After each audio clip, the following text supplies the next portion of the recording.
A niffler. If you want to know more. Fucking.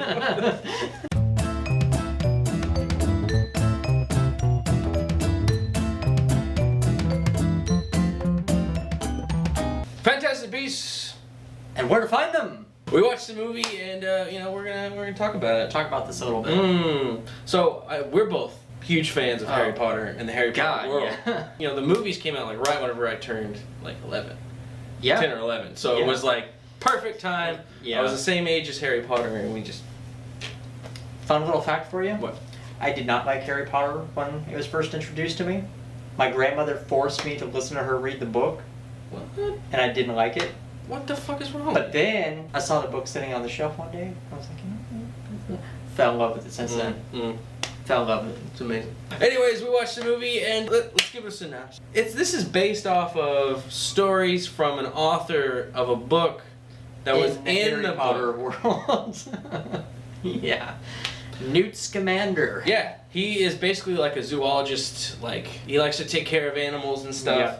So he collects animals. Collects them and takes care of them. And, magical beasts and stuff. Keeps them from being harmed by non-mages or muggles. Well, even magic people. Or It sounded magic like he people was too. trying to teach them how to take care of them and stuff. yeah. Anyways, we open up the movie and he shows up in New York and he's there to buy some magical creature, but really not. But really, it's other thing. Yeah. Then he shows up. We get to see him.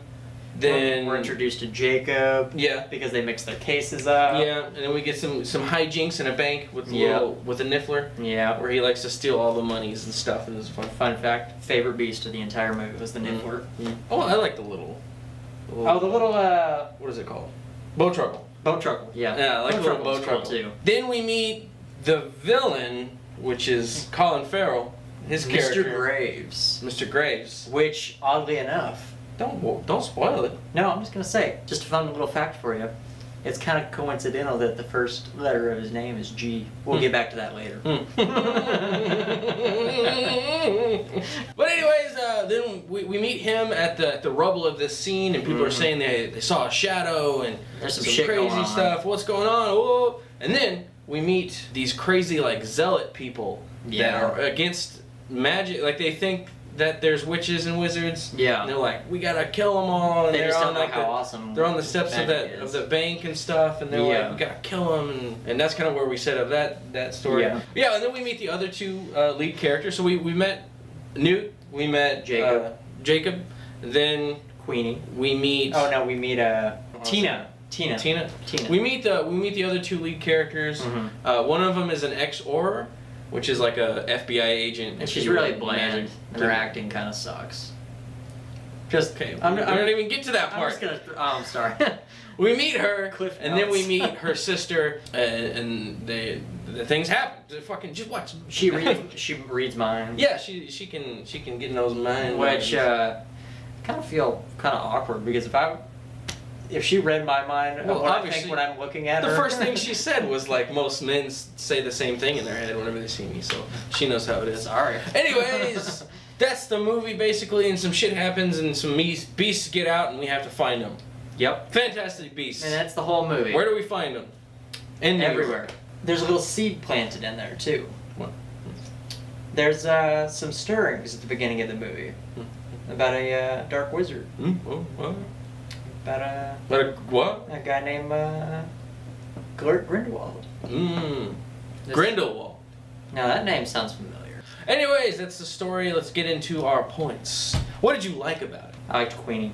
Queenie and Jacob's relationship stole that entire movie. That was good. Which is funny because it was supposed to be about Newt and Tina, I feel.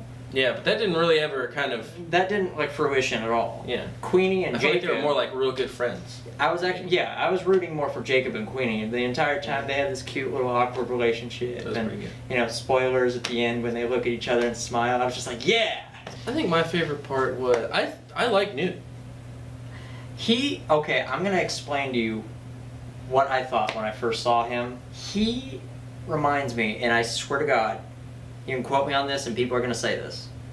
He is an even more awkward version of Matt Smith's Doctor.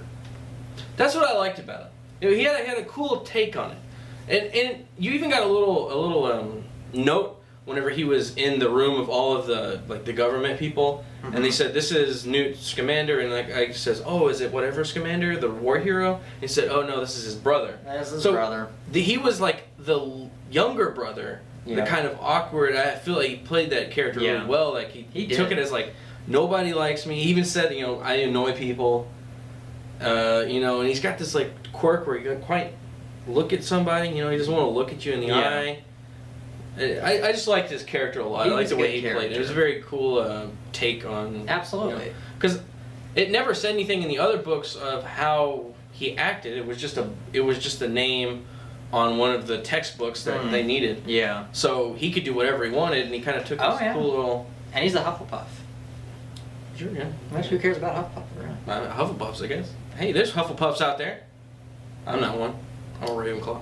Ravenclaw, bro. Slytherin, bro. Fuck you, Slytherins. Slith. Always. I can't even say the name. Always. But now we're going to get into some points, some little seeds that were planted in the movie. Well, first off, I want to say I love the magic.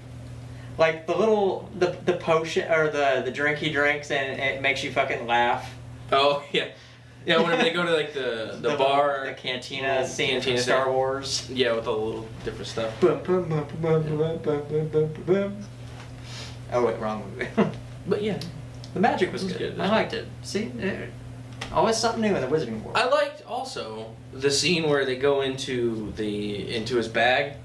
And then it's like a Mary Poppins bag, and you go in there, and he's got at first he goes into the bag, and there's like this little room, and you're like, oh, that's cool, he's got a room, but no, it's a giant. And he opens it, and it's like, oh no, it's like a whole menagerie full of different animals and different little areas. It's what I would imagine Hermione's bag would look like if we stepped into her bag. The one because she's got shit, she's always just reaching in there and pulling shit out.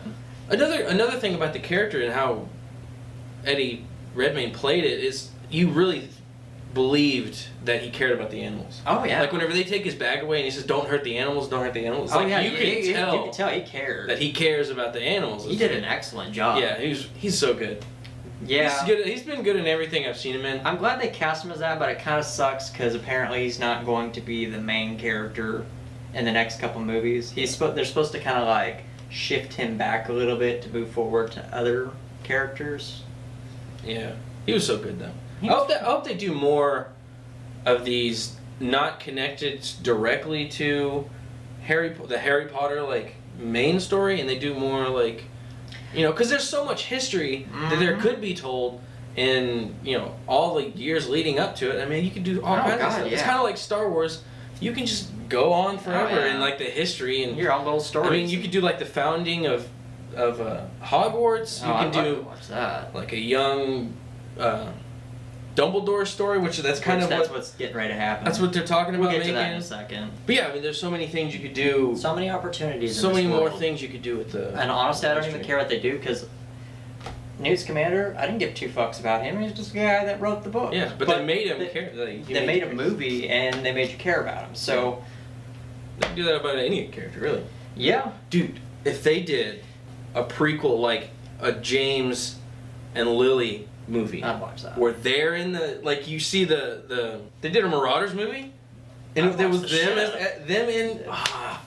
And fucking you have Snape back there being a dick, and oh man, see a little more of that backstory. That'd be awesome. Well, hold off.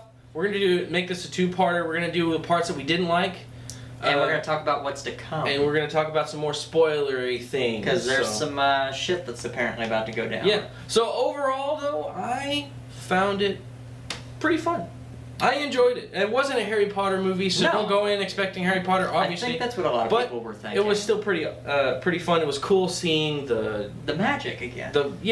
It was cool. Like they opened with the Harry Potter theme. Oh, and brought you right back to Warner Brothers just zooming in on you. Yeah, man, it's good to be. Felt like just like yesterday. So it's good to be back in the Wizarding World, and yes, pretty fun. I can't wait to see the next one. Well, we'll talk about that in part 2. The spoilerific, fun thingy. Tell us what you thought about the movie in the comments down below. Please go watch our part 2, and thanks for watching our video. Like it if you liked it. Don't if you didn't. Obliviate! I was gonna say Expelliarmus.